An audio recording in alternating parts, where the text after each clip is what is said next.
Sperm count పెరగాలంటే ఏం చేయాలని ఇంకో ప్రేక్షకుడు అడుగుతున్నాడు. పెరగాలంటే కారణం కనుక్కోవాలి. ఎందుకు నార్మల్‌గా లేదు అని. ఒకప్పుడు నేను స్టూడెంట్‌గా ఉన్నప్పుడు 100-150 మిలియన్ల స్పర్మ్స్ ఒక ఎంఎల్‌కి ఉండేవి. That was the teaching. మరి ఇప్పుడు 20 మిలియన్స్ ఉంటే చాలు అని వరల్డ్ హెల్త్ ఆర్గనైజేషన్ లాంటి పెద్ద ఆర్గనైజేషనే డిక్లేర్ చేసింది. ఇంకా రీసెంట్ డబ్ల్యూహెచ్ఓ ఏం చెప్పిందంటే 16 మిలియన్లు ఉంటే కూడా చాలా అది నార్మలే అంటున్నారు. ఇలా స్పర్మ్ కౌంట్ ఎందుకు తగ్గిందనే విషయాన్ని గమనించి దానికి తగ్గ ట్రీట్మెంట్ తీసుకుంటే అది పెరిగే అవకాశం ఉంటుంది. ఈ స్పర్మ్ కౌంట్ అసలే లేని దాన్ని అజూస్పర్మియా అంటారు. ఈ అజూస్పర్మియా 2 రకాలు. ఒకటి obstructive azoospermia, 2 non obstructive azoospermia. ఈ అబ్స్ట్రక్షన్ అంటే అడ్డు అన్నమాట. సో టెస్టికల్స్‌లో స్పర్మ్స్ బాగానే తయారవుతాయి. కానీ బయటికి వచ్చే మెకానిజంలో ఫెయిల్ అవుతాయి. అంటే బావిలో నీళ్లు ఉన్నాయి కానీ మోటార్ పనిచేయట్లేదు. సో మోటార్‌కి ఏం చెడిపోయింది? మోటార్‌కి స్విచ్ లేదా? లేకుంటే మోటార్‌కు పైపు రంధ్రం పడిందా? ఇవన్నీ చూసుకోవాలి. ఇది అబ్స్ట్రక్టివ్. ఇక నాన్ అబ్స్ట్రక్టివ్ అంటే ఈజీగా చెప్పుకునేది ఏంటంటే ఫ్రక్టోజ్ ఉంటే నాన్ అబ్స్ట్రక్టివ్. ఫ్రక్టోజ్ లేకపోతే అబ్స్ట్రక్టివ్. సెమినల్ వెసికిల్ అని ఒక ఆర్గన్ ఉంటుంది.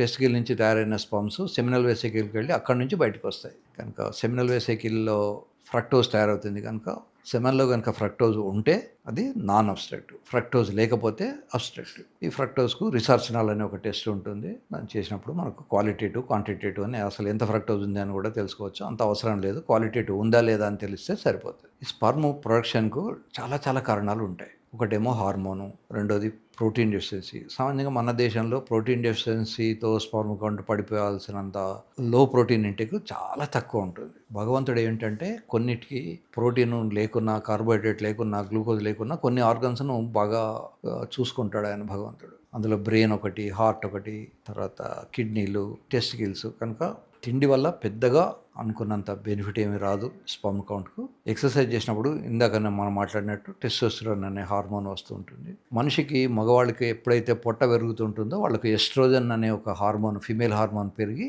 స్పర్మ్ కౌంట్ రాకుండా ఉంటుంది. కనుక ఈ స్పర్మ్ కౌంట్ కోసమని పెంచాలనుకున్నప్పుడు ముందు బాడీని పెద్ద పొట్ట రాకుండా చూసుకోవాలి, బరువు పెరగకుండా చూసుకోవాలి, రన్నింగ్ చేయాలి. ఇవన్నీ ఉంటాయి. మరి ఇందాక నేను చెప్పినట్టు నేను స్టూడెంట్‌గా ఉన్నప్పుడు 100-150 మిలియన్లు ఉన్నది కాస్త 16 మిలియన్లకి ఎలా వచ్చింది? ఎందుకు వచ్చింది? అంటే 50స్, 60స్‌లో వరల్డ్ హెల్త్ ఆర్గనైజేషన్ అని ఒక ఆర్గనైజేషన్ ఉంది. వాళ్ళు ఏం చేశారంటే మొత్తం ప్రపంచంలో మలేరియా లేకుండా చేస్తామని అనుకున్నారు. అందుకని ప్రతి దేశంలో, ప్రతి పల్లెటూరులో కూడా డీడీటీ అనే ఒక కెమికల్‌ని స్ప్రే చేయించారు. ఆ డీడీటీ వల్ల మలేరియా పోలేదు, దోమలు పోలేదు. ఇప్పటికీ మలేరియా ఉంది, ఇప్పటికీ దోమలు కుడుతూనే ఉన్నాయి. కానీ అది ఎన్విరాన్మెంట్‌లో ఎంటర్ అయ్యి, ఈవెన్ సముద్రంలో కూడా ఎంటర్ అయిపోయి, నీళ్ళలో ఎంటర్ అయ్యి అది రీసైకిల్ అవుతోంది. దానివల్ల మగవాళ్ళందరికీ కూడా స్పర్మ్ కౌంట్ తగ్గిపోయింది. ఈవెన్ వేల్స్ అని ఉంటాయి తిమింగలాలు. అది హాస్పిటల్ అంత పెద్ద సైజు ఉంటుంది. దాంట్లో కూడా అవి కొన్ని గ్యాలన్స్, కొన్ని లీటర్స్ కొద్ది సెమన్ వచ్చేది. అవి కూడా తగ్గిపోయినాయి ఈ కెమికల్ వల్ల. సో కెమికల్ కంటామినేషన్ అదొకటి. రెండోది టెంపరేచర్. ఎవరైతే హాట్ ఎన్విరాన్మెంట్‌లో చాలా గంటలు ఉంటారో, వంట వాళ్ళు కానీ, రైలు ఇంజన్‌లో కానీ, ఫర్నేస్‌లలో పనిచేసేవాళ్ళు కానీ, వాళ్ళందరికీ కూడా స్పర్మ్ కౌంట్ తగ్గిపోయే అవకాశం ఉంటుంది. మూడోది కెమికల్ ఇన్హలేషన్. ఫార్మా కంపెనీలో పనిచేసే వాళ్లకు ఆ కెమికల్స్ బాగా ఇన్హేల్ చేయడం వల్ల గాలిలో అంతా ఫార్మా ఉంటుంది. ఆ ఫార్మాక్యూటికల్ కంటామినేటెడ్ గాలి తీసుకోవడం వల్ల వాళ్ళకు కూడా స్పర్మ్ కౌంట్ తగ్గిపోతూ ఉంటుంది. మన దేశంలో ఎస్పెషల్లీ మన సౌత్ ఇండియాలో ఎక్కువ బట్టలు అవసరం లేదు. దురదృష్టవశాత్తు మనకు బ్రిటిషర్స్ అండర్‌వేర్ నేర్పారు. దాని మీద ఇంకో డ్రాయరు, దాని మీద థిక్ జీన్ ప్యాంటు, ఇలా థిక్ జీన్ ప్యాంట్లు ఇవన్నీ వేసుకోవడం వల్ల ఈ టెస్టికిల్స్ తన టెంపరేచర్ను తగ్గించుకోలేవు. భగవంతుడు టెస్టికిల్స్ను టెంపరేచర్ సెన్సిటివ్గా ఉన్నాయని శరీరం బయట పెట్టాడు. శరీరం కన్నా ఎప్పుడు కూడా అది 1 or 2 degrees తక్కువ టెంపరేచర్లో ఉంటాయి. అవి మీరు ఎప్పుడైనా గమనించండి. వేడి నీళ్ళు స్నానం చేసినప్పుడు కిందికి వేలాడబడతాయి. చల్లటి నీళ్ళు స్నానం చేస్తే పైకి పోతాయి. ఎందుకు కిందికి వేలాడబడతాయి? ఎందుకు పైకి పోతున్నాయి అంటే, ఎప్పుడైనా మీరు ఆఫీస్కి వెళ్ళాలన్న హడావిడిలో ప్లేట్లో వేడి అన్నం పెట్టుకున్నారనుకోండి, అది చల్లారాలంటే ఒక స్పూన్తో దాన్ని స్ప్రెడ్ చేస్తారు. సేమ్ థింగ్ ఇక్కడ కూడా ఆ టెస్టికిల్కు చుట్టూ కొన్ని మజిల్స్ ఉంటాయి, డార్టాస్ ఇట్లాంటి పేర్లు ఉన్నవి, వేలాడబడి తన టెంపరేచర్ని తగ్గించుకుంటాయి. అవి ప్రయత్నం చేసినప్పటికీ దాని మీద ఉండేటువంటి అండర్వేర్లు ఇట్లాంటి వాటి వల్ల అది టెంపరేచర్ తగ్గకపోయే అవకాశాలు ఉంటాయి.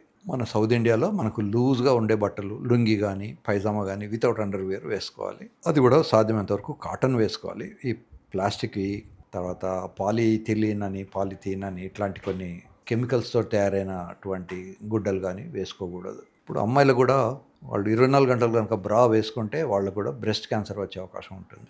సో ఎస్పెషల్లీ అమ్మాయిలు సాధ్యమైనంత వరకు కాటన్ బ్రాసే వేసుకోవాలి. ఇంట్లో ఉన్నప్పుడు నైట్లో కనీసం బ్రా లేకుండా ఉండాలి. ఈ బ్రా సిస్టమ్ కూడా మనకు బ్రిటిషర్స్ అంటగట్టిన దరిద్రమే. ఇది 24 గంటలు వేసుకోవడం వల్ల లింఫాటిక్స్ మీద ప్రెషర్ పడి క్యాన్సర్స్ వస్తున్నాయి. కోర్స్ బ్రెస్ట్ క్యాన్సర్స్కు ఏజ్ ఆఫ్ మదర్హుడ్, తల్లి లేట్గా అవ్వడము, అసలే పిల్లల్ని కనకపోవడం కూడా ఒక కారణమే. సో ఇది కూడా ఒక కారణం. కనుక లూజ్ డ్రెస్సులు వేసుకోవడం అలవాటు పెట్టుకోవాలి. ఇప్పుడు సినిమా యాక్టర్లు కానీ మిగతా యాక్టర్లు కానీ ఆ పర్టికులర్ సినిమా షోలో వాళ్ళు టైట్ బట్టలు వేసుకోవచ్చు, అది వాళ్ళ వృత్తి. కానీ 24 అవర్స్ మనం వాళ్ళని అనుకరించి అవే అట్లాంటి బట్టలు వేసుకోవడం కరెక్ట్ కాదు.